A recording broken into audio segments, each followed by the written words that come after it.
Good morning, Ashley. I'm going to have some Easter-themed fun, too. You know, it's a few days away, the holiday is. So today, we're going to show you easy last-minute treats and some table decoration ideas. And we're doing so with food and entertainment expert Liz Corbett. Thanks for joining us a few days before Easter. So it's important, in case people out there haven't gotten their act together yet, haven't planned anything, we have some last-minute treats. Last minute's how I roll, quite honestly. And I think a lot of other people, so just go ahead and admit it. That's the thing.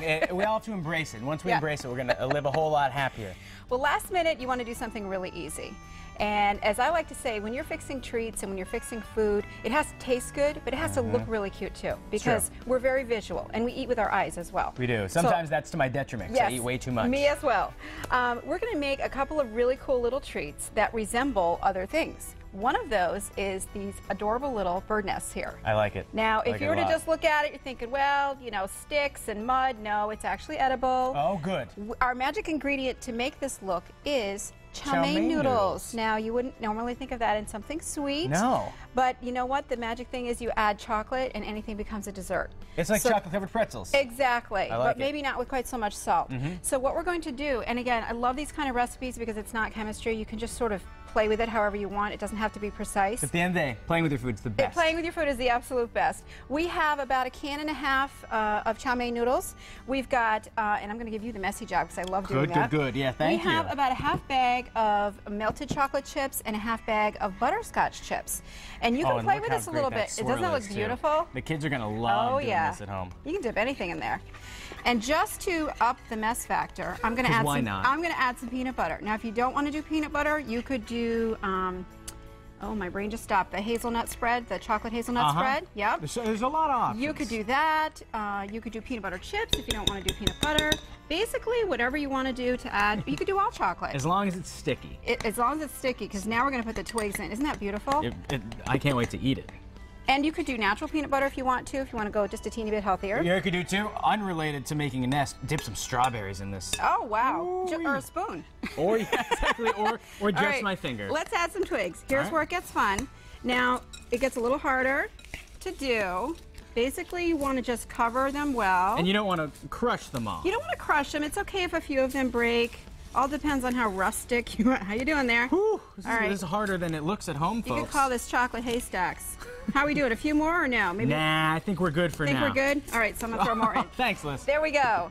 All right, so you want to get the chocolate up from the bottom. Okay. And if you want to reach that plate right over there, the next step that you want to do, very important, it says to use a spoon, but honestly, it's just kind of easier to use your hands a little bit. Are you saying that just so I get messy? Pretty much, yeah. Right.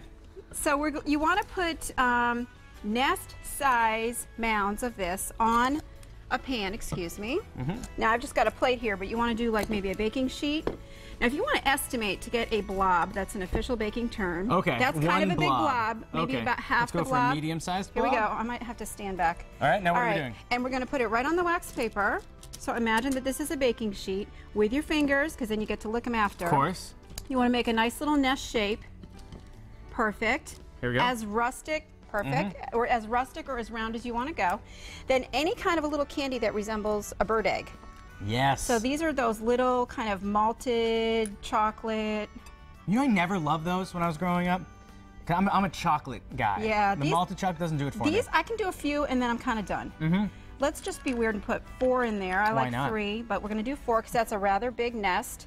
And then you want to pop it in the fridge and let it hang out for about 15-20 minutes to let them chill. If you were to put them out like this, it would just be chocolate mayhem. It would not be a good thing. All over the rugs. Especially with kids in Easter outfits and that sort of thing. Yeah, everyone's dressed in their Easter best. You don't want it to look bad. So this is what they're going to look like when they're done. And then we have a couple other treats that we don't have time to talk about necessarily, but real quick, just let us know what they are. Okay. We have a basic cupcake with coconut on top, and you are going to cut a marshmallow diagonally with scissors. Let's see how many things I can hold at once. And then the cut part is going to go, you said I couldn't show this. Watch me. Here we go. Dip it into sanding sugar. Makes the little pink ears. You need 2 of these. Jelly bean for a nose. Candy for the eyes. Bam, you got little bunnies. Looks great. Well, Liz, isn't that fun? It does look pretty fun, and I bet it tastes great too. But we're not done with you yet. Later in the show, we're going to do more treats and bunny face cupcakes and all the table decorations that you can do inexpensively for the holiday. Welcome back to Mass Appeal, and we're back with food and entertainment expert Liz Corbett. We are making table decor for pennies on the dollar. Yes, I love table decor. You know, no plain tables, no naked tables. You got to have something fun on it. It's easy to dress it up. You don't need much. It's so easy. It's just as simple as going to what you already have in your house, outside things, inside things, a little bit of glue, a little bit of glitter. Can I show you something really over the top? Let's start with the glitzy. I see glitzy eggs, and I'm piqued. My interest is. I love traditional. I love traditional family meals, but every once in a while you just want to do something different. Yeah, jazz you it just up. want to zing, surprise everybody. This is extremely simple. Candles are always beautiful to have as a centerpiece. And we've got eggs, we've got little chicks and things like that. Easter and springtime, there's a lot of symbols.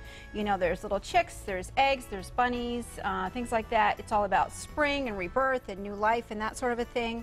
And speaking of new life, I think you're breathing that into these candle holders. Yes, this is beautiful, and you want to go with some kind of a theme so that it just doesn't look like a mishmash of stuff. So that might be something as simple as just picking a couple of colors. I went with blue, and I went with glass and crystal and white. It's very elegant, it's very different, and these are just, as you can imagine, simple candlesticks.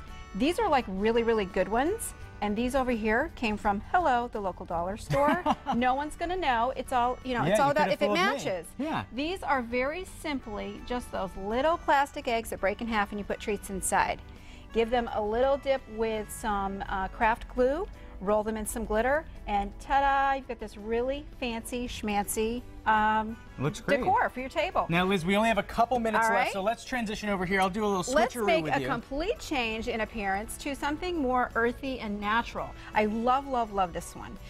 This time of year, you're able to get these beauties at your local grocery store, and I'm going to give you a little sneak peek here. I just put that thing right into a basket, and then I've got Spanish moss, and I've got real moss. Hello, got it from my yard. Just went outside there with a spoon, dug it up, dug it up. A few stones and that sort of thing. I also did my little crafty thing. I've got paint, and I did little paper mache eggs. If you want to know how I got that little speckle on there, an old toothbrush. Dip it in the paint and just go psh, psh, psh, like that. Oh, flick it onto it. Newspaper first is a very good idea. Great idea. If you like your rugs, put newspaper on it. Now, go outside into your onto your deck, into your garden or whatever. This little guy is really rough looking, but it came from out in the garden. And put your little baskets on here. You can also cheat and do one of those little twig wreaths. Looks like a basket. We've got the eggs. This is kind of fun. Little place markers. I like it. And these more paper mache eggs? More paper mache eggs, paint them blue, whatever color you want. Write the person's name on it. Another idea for the little clay pots. I don't know if you see my tiny little candle over there. I like that. So we're going with natural. Again, keep it with the browns and the earthy and the moss and stones and eggs and things. And last little fun touch, put your napkins in your glass like bunny ears. It's a great... Isn't that fun? I like it. Roll them up, flop them over, make the little bunny ears, and they're going to go perfect with your table. You know what I'm getting here as a general vibe, because I'm not much for table decorations, because I don't get it. Okay. But it's, you pick a couple colors, you pick a theme, and you stick with it. Stick with it. Now, those little glam eggs over there would look really silly over here. Yes. So once you have your theme, stay with that. You know what? Go online, look at pictures, see if you need a few hints. It's all about keeping the same colors, the same sort of theme, and varying heights. You want something tall, you want something a little lower, just like over there we've got varying heights. If you're OCD, go with same numbers. If you want to switch it up, really the rule is odd numbers of things look better. Go a little crazy with the odd numbers? Yeah, go a little crazy with the odd numbers. Now, lastly, let's just, these look like carrots. They're not carrots, because that would be a funny Easter treat. This is just a really fun little thing to do. You want to find strawberries, give them a good rinse, dry them very well, and then something in the craft store called candy melts. They are absolutely fabulously fun to play with. They come in all different colors. I'm showing yellow here because I did yellow and I mixed it with red. To get the orange, you just dip your strawberries in, make the little lines across, and you've got little chubby carrots that are actually strawberries. I love it. Liz, it's a pleasure having you here. People out there in Western Massachusetts, they're going to have pretty good-looking tables this Easter weekend. Hey, but now I'm going to